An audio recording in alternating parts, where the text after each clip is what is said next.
कोई ताकत नहीं रखता। जमहूरियत में अगर सबसे बड़ी कोई ताकत है तो उस ताकत का नाम सियासत है। जिस समाज ने, जिस कौम ने सियासत में हिस्सेदारी ना ली, जमहूरी मुल्क में उस समाज की कोई पहचान नहीं होती। आपको अभी सलमान साहब ने थोड़ा इशारों में बात कही कि इस देश के अंदर हर समाज का अपना डंडा, अपना झंडा, अपना नेता, अपना सियासी प्लेटफॉर्म है। लेकिन इस देश में बसने वाले 25 करोड़ 25% मुसलमान, उनका ना अपना कोई सियासी परचम है, ना उनका कोई अपना सियासी वजूद है, ना उनका अपना कोई सियासी लीडर है। जब भी थोड़ी देर बोलेंगे, आप लोग सुन लीजिए, आपस में बात बाद में करेंगे, ठीक है? अरे कोई बात नहीं है, गरम नहीं होगा, चलेगा। जब भी देश के अंदर इलेक्शन आता है तो जो मुस्लिम क़यादत वाली पार्टी वजूद में आती है, उस पर इल्जाम ये लगाया जाता है कि ये बला की बी टीम है। यानी उस सियासी जमात को खड़ा होने से पहले उस पर इल्जाम लगा करके उस जमात को खत्म करने की कोशिश की जाती है। बहुत सारी पार्टियां बनी, आप जानते हैं, मुझे आपको बताने की जरूरत नहीं है, लेकिन कहीं ना कहीं वो एहसास कमतरी का शिकार होकर के वापस चले गए। लेकिन हम चूंकि मोटी चमड़ी के लोग हैं और हम एक ऐसे जिद्दी उस्ताद के शागिर्द हैं जो अपनी बात एक बार कह देता है तो वो कमान से निकला हुआ तीर जो वापस नहीं लेता, हम उसके शागिर्द हैं। हम पर दुनिया कुछ भी इल्जाम लगा ले, लेकिन मैं जानता हूं, अल्लाह सुब्हानहू व तआला की छत के नीचे खड़ा हूं, जब हम सही है तो दुनिया हम पर इल्जाम लगा करके हमें रुसवा और जलील नहीं कर सकती। मेरे दोस्तों, मेरे बुजुर्गों, यहाँ पर उलमा इकराम बड़ी तादाद में बैठे हैं और उत्तर प्रदेश में सबसे ज्यादा आलिम अगर कहीं पाया जाता है तो वो मुजफ्फरनगर और बिजनौर में पाया जाता है।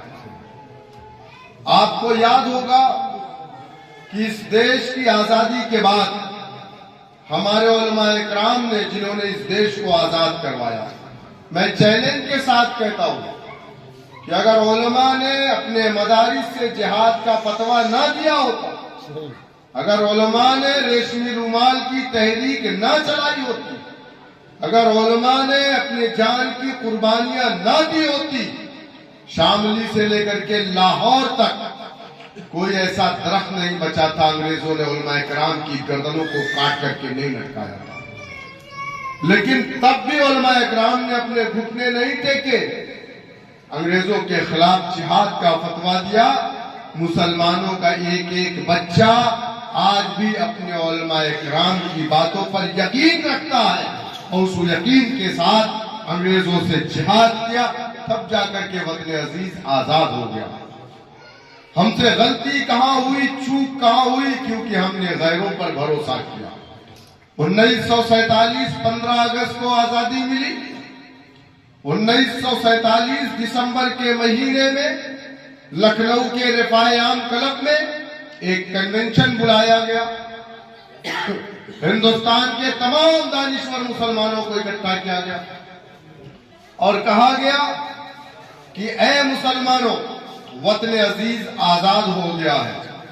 इस देश के अंदर दो सियासी पार्टियां हैं, एक मुस्लिम लीग और दूसरी कांग्रेस पार्टी है। हमसे कसम दिलाई गई, उस कन्वेंशन की सदारत मौलाना अबुल कलाम आजाद अलैहिर्रहमान ने की थी। हमसे कसम दिलाई गई कि तुम अपना कोई सियासी प्लेटफॉर्म मत बनाना, सियासत तुम्हारे लिए शजरे ममनुआ है। और हमारे बड़ों ने हमारे बड़ों की बातों पर यकीन किया, उन्होंने लब्बैक कहा। हमारे बड़ों ने कहा कांग्रेस तुम्हारी पार्टी, इंदिरा तुम्हारी नेता, नेहरू तुम्हारा लीडर। हमने लब्बैक कहा। कांग्रेस पार्टी को हमने अपनी पार्टी माना, उसके डंडे झंडे को अपने कंधों पर रखा। मुस्लिम लीग भी थी उस वक्त, लेकिन मुसलमानों से कहा गया ये तुम्हारी पार्टी नहीं है, ये एक फिरका परस्त जमात है। यहां तक कहा गया मुस्लिम लीग को। हमने लब्बैक कहा।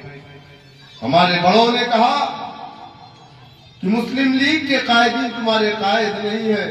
हमने कांग्रेस को अपनी पार्टी माना। मुस्लिम लीग के साउथ के जो लोग थे उन लोगों ने कहा नहीं नहीं, हम अपनी पार्टी को नहीं खत्म करेंगे। और मुस्लिम लीग आज भी आप देख रहे होंगे केरला के अंदर काम कर रही है। आज उनकी अपनी एक पहचान है। आज कांग्रेस पार्टी मजबूर है मुस्लिम लीग से वहां पर अलायंस करने के लिए, मजबूरी है उसकी।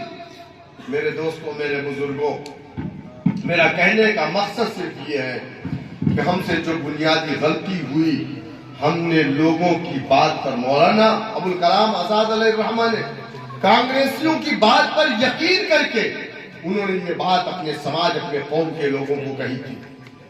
उन्हें यह उम्मीद थी कि आने वाले मुस्तकबिल में इस मुल्क में हुकूमत करने वाली पार्टियां मुसलमानों के साथ नाइंसाफी नहीं करेंगी।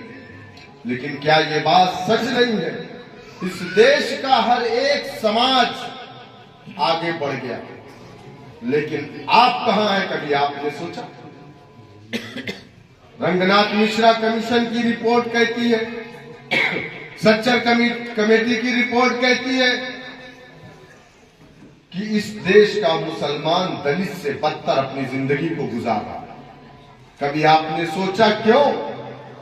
800 साल हुकूमत करने वाला मुसलमान इस देश में दलित से बदतर अपनी जिंदगी को गुजार रहा है। एक बार अगर कोई विधायक बन जाता है 5 साल के लिए, 3 पुश्तें उसकी बैठ करके खाती है और बड़ी बड़ी गाड़ियों से घूमती है। और 800 साल हुकूमत करने वाला मुसलमान 70 सालों में आजाद हिंदुस्तान में दलित से बदतर अपनी जिंदगी को गुजार रहा है। क्यों? कौन है जिम्मेदार? क्या वो लोग जिम्मेदार नहीं है? इस गांव का अगर डेवलपमेंट नहीं हो रहा है तो जिम्मेदार प्रधान है। अगर विधानसभा के अंदर डेवलपमेंट का काम नहीं हो रहा, जिम्मेदार विधायक है।